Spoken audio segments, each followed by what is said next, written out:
Yung mga kamada, quick demo lang on how to get your smart plugs IP address and MAC address sa Tapo app. At the same time kung paano gawing static dun sa router interface natin. So una, punta kayo sa Tapo application. Puntahan nyo yung smart plug ninyo.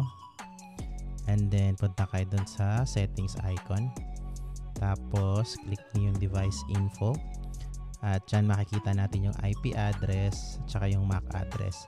Ito kailangan lang natin kopyahin yung dalawa. Ito yung mga requirements para magawa natin siyang static dun sa router natin. So copy lang. Tapos login tayo sa router natin.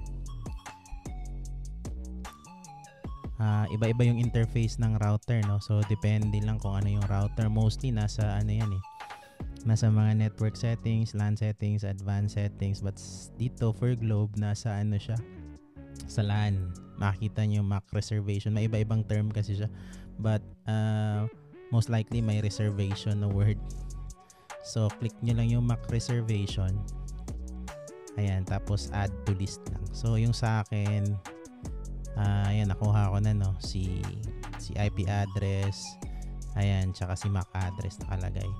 Take note lang pala dito sa MAC address, kaya yung tinatanggap niya naka lowercase for Globe router. Ewan ko lang sa iba, but dito naka lowercase dapat pagka tinype nyo siya. So yun lang for this video. Thank you very much. See you sa next video. Bye bye.